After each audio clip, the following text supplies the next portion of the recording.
Okay, now we got to do the countdown. So I'll count to 3 and then we'll do 1, 2, 3, clap. Okay. So get your clappers ready. 1, 2, 3, clap. Josh. What? Never forget that you have the tools to build a life on your own terms. Forget the haters. This is FounderQuest. So our topic is customer support. And how it was maybe murdering us. Eating us alive. How we're eating us alive, devouring our souls. Maybe we might be doing to fix that.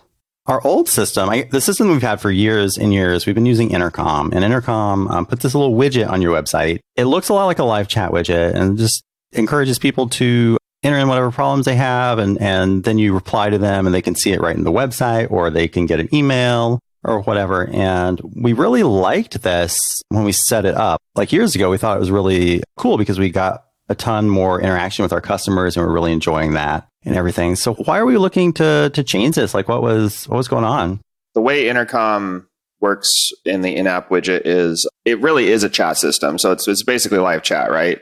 From a user's perspective, you assume that someone's going to reply immediately if they're there. And I think it'll say when people are offline or something, then it'll let you email. But really in our day-to-day, it was kind of whenever a support request comes in, we're thinking okay, there's someone sitting there waiting for a response. So we need to drop everything and answer it right now. Yeah. We would get people just saying hey, what's up? Yeah. Hi. And it's 6 hours later. Hello. Hello, yeah. Customer. What? Yeah. The one-offs were kind of I might actually miss those a little bit just because someone just says, hey, and then I'd often just reply with some emoji waving symbol or yo. In the beginning, like you said, that was really good because it put us when we were first figuring out a lot of things, we were first figuring out who our customers are. I think one of the reasons we really liked it was that it put us in much closer contact with people on a real-time basis. So we could chat back and forth and just be, it gave us it was a little bit more informal and we could kind of just talk to people.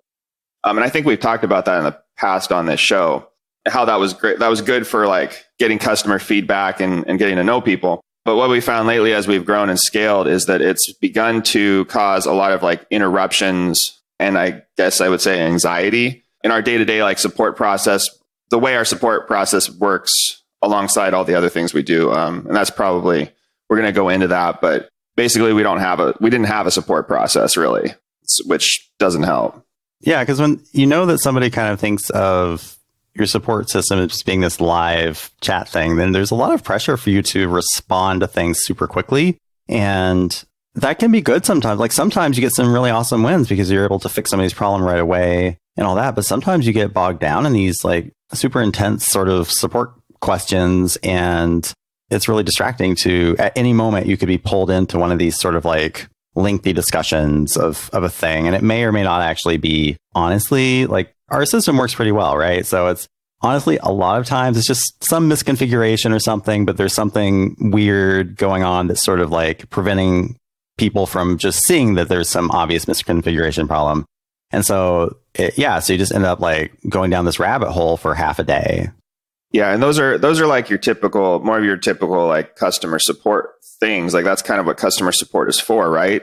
But the way we handle support at Honey Badger is, again, we're small team. We're a technical product, so we like to give high quality support, and that usually involves supporting developers. So we are developers on support. We don't have any dedicated support operator or anything like that at Honey Badger, which would normally be able to kind of buffer between some of the more technical questions and the less technical questions. What happens is if you're a developer and you're trying to actually get get development done, you're in the middle of whatever your project is, some deep thought or something, and then a support request comes in. And if you're if everyone's on call for that, you're basically constantly just expecting to be interrupted throughout your day. Yeah, it's somebody is it's one of those psychology experiments where they just they watch you as you go about your day, and then somebody administers random shocks to you. They zap you. Yeah, and you never know when it's coming, so you sort of live in this state of expectation. Yeah, customers who are listening, I don't think you guys are electric shocks. I mean, some of you are, but I kind of feel sometimes that like when I'm doing support, it's almost like I'm doing some whiteboard interview or something where somebody's like, okay, here's the problem and fix it, go. And you're doing this sort of like blindfolded, like it's like you're a veterinarian and you're trying to fix some problem with an elephant, but you can only see like 2 inches of it at a time, right? It's like you can look at the elephant through like a rubber hose from 10 feet away. And you have to ask the elephant, well, move the rubber hose over this way for yeah, you're like, you gotta like move, move it over to active record. Yeah. It's like, can you like squeeze your gem file through the rubber hose? Check the Postgres adapter. Yeah. So we don't have access to our customers' code or applications. We have a history of maybe even over supporting our customers. And that's kind of like, we like to do that. Like we like to actually like, sit down and like really understand what their problem is and help them come up with a solution, even if it's not necessarily like a problem with Honey Badger. Like a lot of times it'll end up being like, Honey Badger was kind of it's the reason they thought there was a problem, but something's actually misconfigured in their application. And we come across a lot of these issues that seem to, some of these, they seem to be similar across a lot of different applications when you're installing error tracking code. And we like to help people with that stuff. But at the same time, it can be a lot of overhead and it's a lot of work too. Because our library is like it integrates in people's applications. So, and the way Ruby works is that some completely separate third-party library can come in and clobber something, and then the Honey Badger library will stop working. And so the problem isn't in our system. The problem is in this third-party thing, but it appears that the problem is in our system. That's one side of the support problem we have. Those kinds of deep technical tickets can come in and just, eat half a day, basically. The other problem is the smaller requests, the ones that you mentioned, like where even sometimes it's like really cool when you can like, someone chats in and within 5 minutes you're able to like say, oh, hey, yeah, I fixed that. Or, someone wanted to, maybe it's like an administrative task and they chatted and you can fix it real quick and they're super happy. Every request like that comes in though is a context switch for whoever is responding, right? So if, we're in the middle of trying to get long-term work done, and if you keep having those little micro interruptions, as it's like, it's creating a lot of time out basically, because it takes time to get back into the flow and back to what you were previously working on. Yeah, context switches are super difficult for me, especially because like it'll take me even for simple tickets, sometimes it'll take me 20 or 30 minutes just to sort of remember how everything works and sort of I'm sort of like a train. It takes a lot to get me going, but then once I'm going, I'm good for a while. But to sort of always be sort of changing direction, like trains don't change directions very easily. Anyway, so it makes sense that I spent most of my career working with Rails because I'm a train. Choo-choo. Nice. I love that we're talking about all these support problems and Ben hasn't really said much so far, but Ben basically like does most of our support if we really are honest, I think.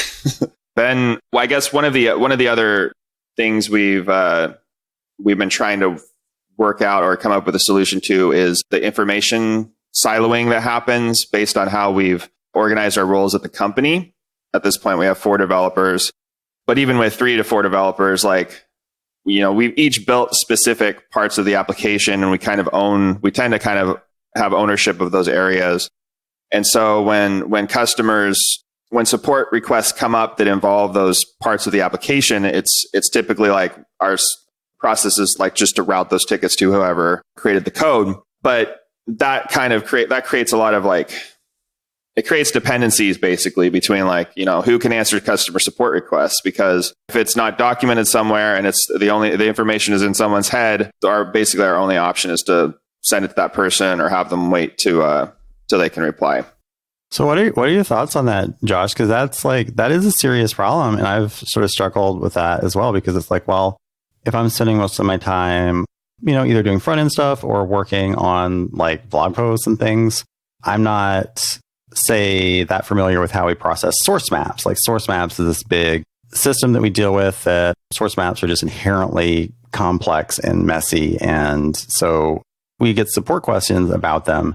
And a lot of times I either have no idea what to do, or maybe like it'll take me, like I'll work sometimes for like an hour or two, like when you're gone, Josh, and I'll maybe have some sort of very superficial understanding of maybe what's happening, but it's still not really good enough. It's just like, it's rough because how do we handle, like, how do you deal with that? Because like, the solution isn't for me to learn about source maps, because that means everybody at the company has to know in detail everything that's happening at the company, which is just unrealistic. Yeah, I think it's in those kinds of, or in those cases, it's really about writing good documentation and building good support tools, and then basically relying on those things to have the answers, if that makes sense. Because one trap we've fallen into is kind of related to not trusting ourselves as far as like how we built the system or how the system works. So when even I fall into this, like when someone comes in and like says they're having this issue, and like source maps, JavaScript source maps, they're probably one of the most complicated things to support that we have. But I kind of got into this habit of like assuming that there's something wrong, that we did something wrong if someone's having an issue with it. And that's not usually the case from actual experience. Like a lot of times I'll go in and I'll have to I have to go in and like dive into the code and dive into like documentation on how the source map spec works and try to remember how all this stuff should work together. A lot of times, usually it comes back to like, they didn't have like one thing configured right, and it just it wasn't working, or they didn't like follow something in our documentation. What I should have done is just trusted that the documentation was correct. I mean, if we wrote good documentation, does that make sense? Yeah. So what do you do when somebody comes to you and says, okay, this is broken? Then you just kind of give them a link to the docs. What do you do, Ben? Yeah, the source maps is a good one, because that one does cause a lot of issues. And it's one that I was weak in, because Josh, you built that. And so I was like, oh, that's Josh's thing. But, Josh goes on vacation from time to time. And so when that happens, you have to pick up that ball. And the documentation that you've written, like over those experiences that you've had, those repeated times, we have a troubleshooting guide now that is a great starting point for someone who writes in about a problem. So to answer Star's question, yeah, I actually do. The first thing I do is I point someone to that doc and say, hey, did you go through all the things here? Thank you, Josh, for actually writing that, because that saves a lot of time. And sometimes that's not enough. Sometimes there is additional follow-up, and the person's like, yeah, I did read through that and I'm still having this problem. And so at that point, I do have to find out what's going on. And I like what Josh is saying about, we always assume that we're wrong. It's like, I guess it's our version of the imposter syndrome, right? It's not that we don't know what we're doing, but that, I guess we didn't do something quite right, and so we have to go fix it. But usually that's not the case, like you said. And just over time, I've had to get more familiar with it. Just a couple weeks ago, when you were on vacation, we had a request come in for source maps. I'm like, well, I can't really ask the person to wait a week when Josh gets home. I guess I better find out what's going on here. And that was really useful. Like, even though it did take me like a day or two, whatever, to dig into that code and find out what was going on, it was useful. And I found a place to do a performance improvement. It's like, oh, this maybe could work better, right, on our end. And so wrote some code there. So for us, like, having such a small company, the problem of information silos is addressable. It just takes some time, right? Maybe you do have to drop what you're doing and work on something else for a while that you weren't really planning on. Overall, I think that's a good thing, right? That helps with the bus number, right?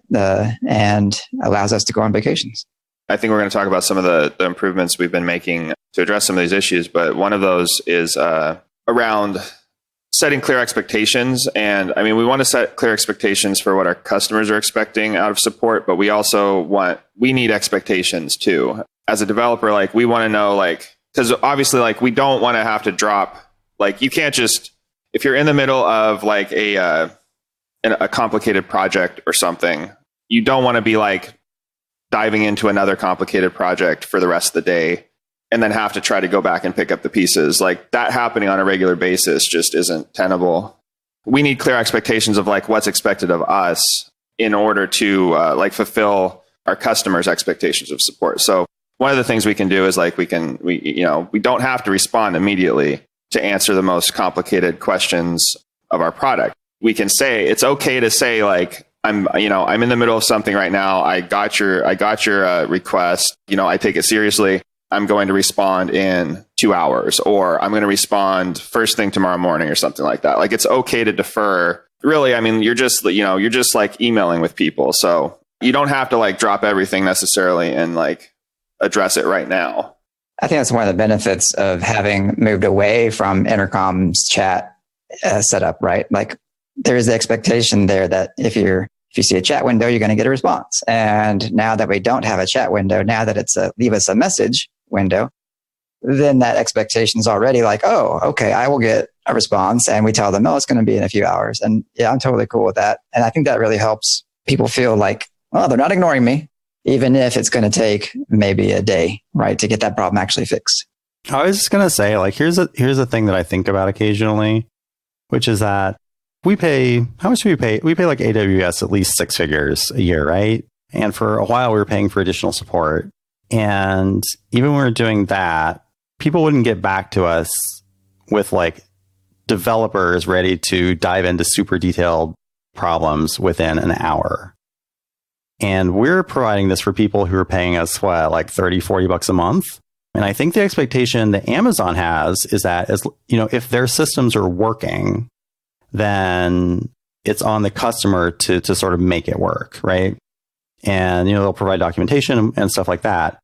But we have kind of like defaulted to a different thing where it's like, it's always on us to make it work. Even if we end up spending, if you spend 8 hours, 10 hours a problem, $200 an hour, we just spent $2,000 to solve your problem, and you're paying us $500 a year.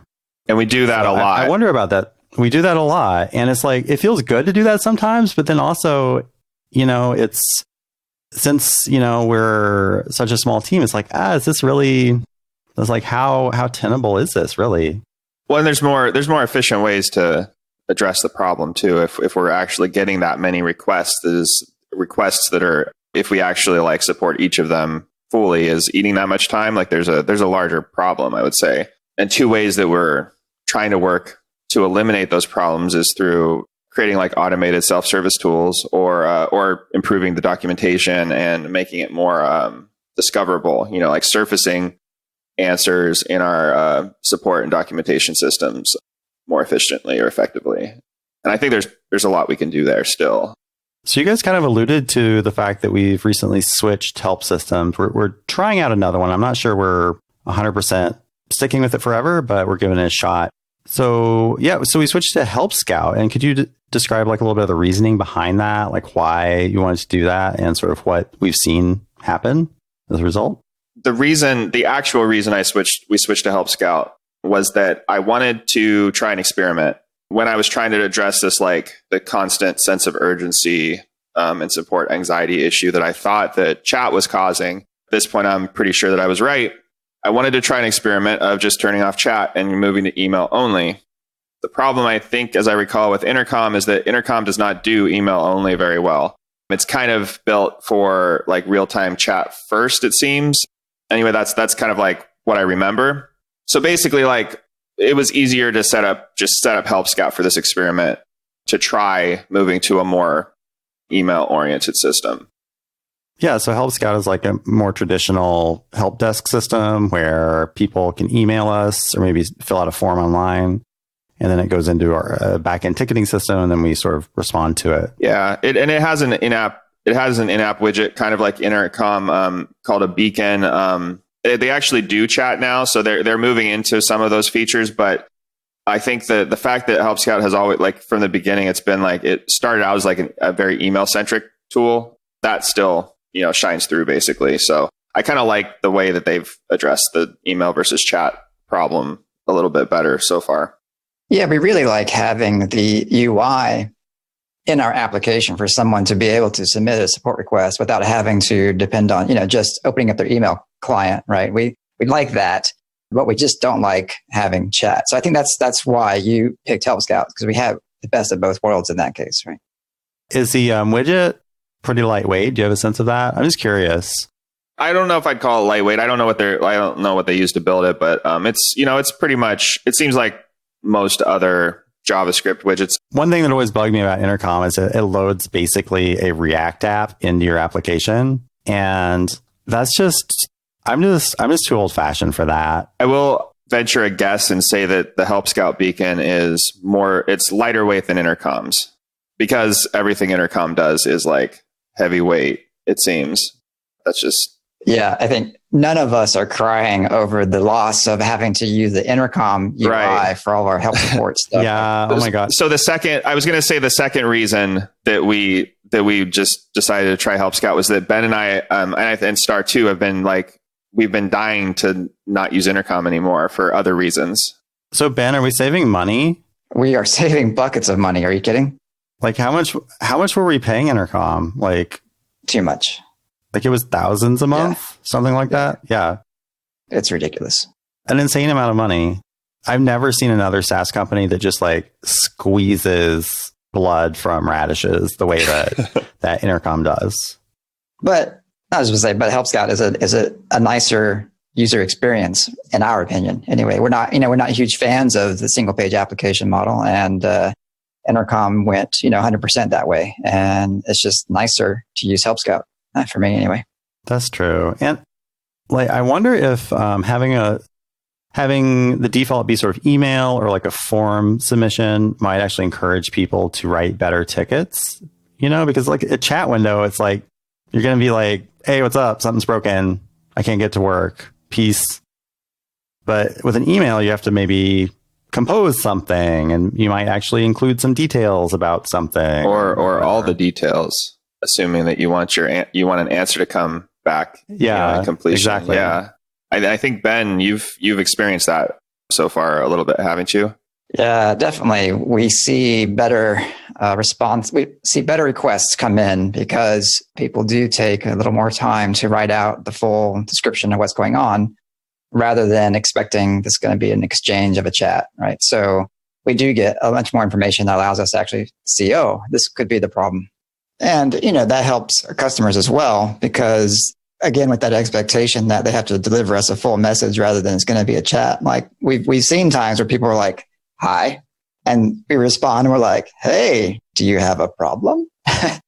Yeah, like 6 hours later, right? And then they're like, oh yeah, so here's my problem, right? Whereas they could have, given us the full thing right up front and we'd be like, oh, here's the solution. It's a little more formal. Yeah. So that helps. The worst tickets, and this happens on email sometimes, is it's not just a chat thing, but the tickets where it's not a very well formed request. It's just like, I'm having a problem, and then you start to kind of get into like a debugging, troubleshooting conversation, but the information just like slowly drips out in the conversation, and a lot of times like it's just off the top of the head. So like, it's not necessarily. It's like, oh, well, this is happening, so this must be the cause, and so you go deep into that, but then it turns out that, oh, well, that was just, it's not actually happening, or it's you just didn't see it correctly. Here's a question for things like that, for situations like that. Like maybe we should have a template like open source projects have for submitting an issue, where it's like, what did you see, what did you expect to see, what code did you write that did this thing, and then you're just like, hey, I'm having a problem. Great. Fill this in and give it to us and we'll solve your problem. That's you're not convinced? Not for everybody, but for some people. I've seen so many open source projects use those templates, like on GitHub, and like, here's your issue template. And so many people not following the template. And they're just like, delete all that junk and I'm going to put in whatever I'm going to put in, So I was like, no. I guess it requires like a good faith effort on the part of. So 2019 has taught me. 2019, if it's taught me anything, it's taught me to not assume good faith in anything on the part of anyone in the world ever. Moving forward, new policy. Default assuming bad faith, like unless I know that you're a nice person. Yeah.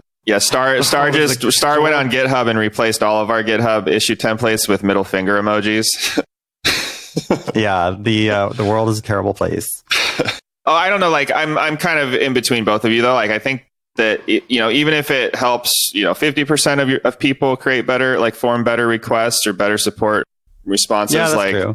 I mean, it's probably helping more than it's hurting. It's not all or nothing. Yeah. There may be some people who just don't know what you want them to give you.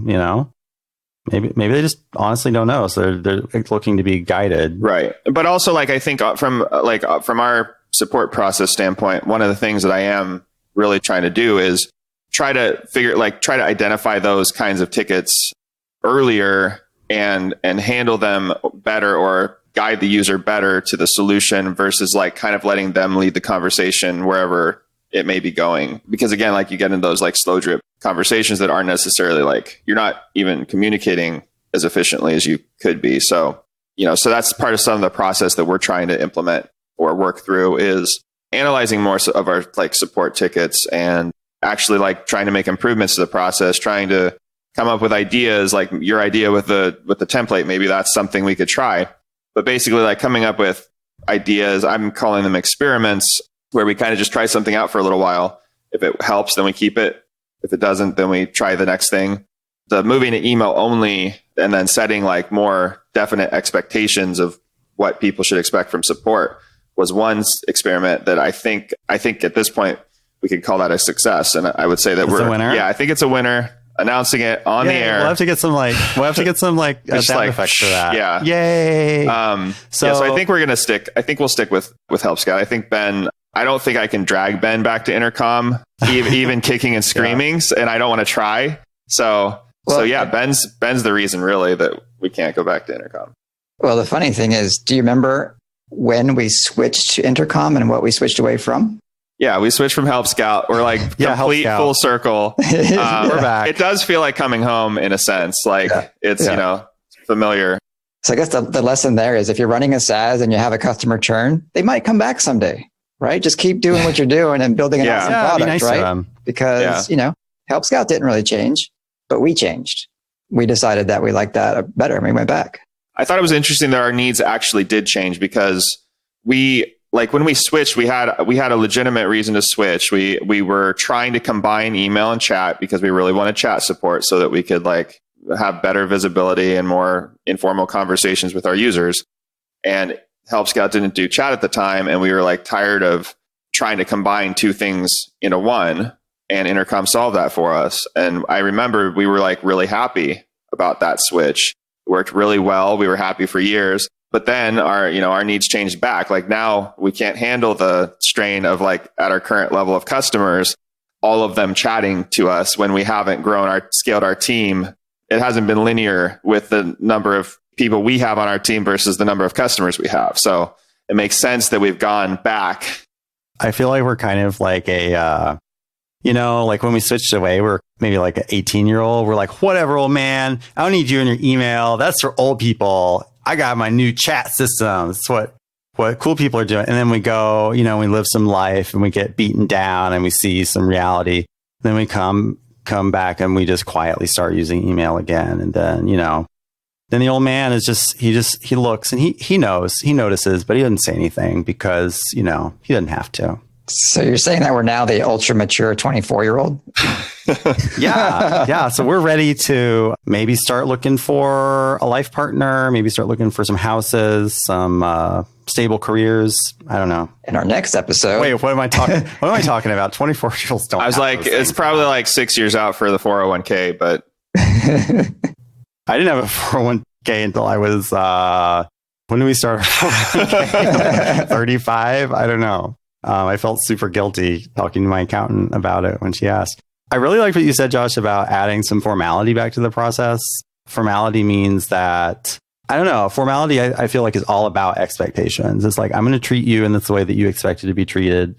And then you know how, you know what's coming so you can prepare for it. And like, it's just going to be more efficient, right? It's like a protocol in computers. Our help support protocol has been just send us some data and we'll figure out what the protocol is on the fly every time. Our old protocol was like UDP. Oh, I know Ben will appreciate that one. Except you were always guaranteed to get a response back. Oh, right. That's a good. Don't go saying that, Josh. That's my best networking joke I've ever made. See, that reminds me of my favorite joke. I would tell you a UDP joke, but you might not get it. Oh, boom. Love it. Boom. So what's next? What's up for what's the next experiments? What's on deck? We've got the clear expectations. Like we have office hours now, which we kind of had before, but it's more, I think it's a lot more agreed upon and clear. Like I'm trying, and I think like 9 a.m. to 3 p.m. I think is like Pacific is like our defined like support window where we're here active on it. If you set email in after that, we actually have like a response that goes out that says, we might reply like we still try to offer the same high level of support that we always have. It's just we try to do it in a way that isn't killing us. So yeah, so we might say like, we'll get back to you the next in the morning or the next business day or whatever. But when we do, it's going to be like the most kick-ass customer support that you've ever had by a real developer who understands you. We can kind of get the best of both worlds there. As for what's next is kind of just continuing to iterate on this experimental approach to, I guess, automation and documentation for support. So I want to figure out how to make our support even better and make it even less dependent on like the information silos that we were talking about earlier. So that involves actually like looking at the customer support that we're doing on a regular basis and then making improvements gradually to issues as they come up, or coming up with, like we said, self-service type solutions, making our documentation more clear. I might like to try a Help Scouts support beacon actually has an answers feature where it lets you put documentation into the widget and it'll surface that information before someone would actually contact you. So, we might be able to actually like surface some of the most common answers or troubleshooting guides even up front, things like that. Basically like trying to figure out how to make support something that anyone in the company can like come into for a day or a week or something and do as a job versus like having to route everything to the right person, basically. That sounds really useful. So before we go, can I just like throw out one sort of out of the box lateral thinking idea at you? I think this could revolutionize our support. So, how most of our support comes from people sort of just getting set up in the products for people who aren't sort of long time customers. So we make Honeybadger a invitation only product. We make it exclusive. It's like a country club. So we only invite people we know are super competent and won't throw us any support tickets. That sounds like a home run. We'll make it an experiment though. So in case it doesn't work out, we can always just revert it. I don't know. I think that you can't put a value on exclusivity and on luxury, Josh. Like the feeling that you get from knowing that just not anybody can sign up for the Air Tracker that you use. So we're not selling an Air Tracker anymore. We're selling a feeling of exclusivity. Yeah, like maybe we could get P. Diddy or something to become a limited partner in the business. See, I don't know that's really on brand for the Honeybadger. Maybe if our mascot was a giraffe, that would be more exclusive feeling. I don't know. I just, Honeybadgers, exclusivity. Just Honeybadgers are breaking out. Yeah, they're more right? They're like democracy and like, yeah, everyone gets a piece of this pie, right? Everyone gets a piece of the honeycomb. Except no, just the Honeybadger came from a rough neighborhood, and you're gonna hold that over him his whole life. He has worked and clawed his way out of that situation, Josh. Yeah. So, and he's gonna enjoy the fruits of his labor. He's not sharing that honeycomb either. All right, I think this one is going off the rails. So now I think we better wrap it up. Yeah, if you enjoyed this episode of FounderQuest, go on your podcast thing and, vote it up. Give us a positive review and everything. And we will check y'all next week. Bye. FounderQuest is a weekly podcast by the founders of Honeybadger. Zero instrumentation, 360-degree coverage of errors, outages, and service degradations for your web apps. If you have a web app, you need it. Available at honeybadger.io. Want more from the founders? Go to FounderQuestPodcast.com. That's one word. You can access our huge back catalog or sign up for our newsletter to get exclusive VIP content. FounderQuest is available on iTunes, Spotify, and other purveyors of fine podcasts. We'll see you next week.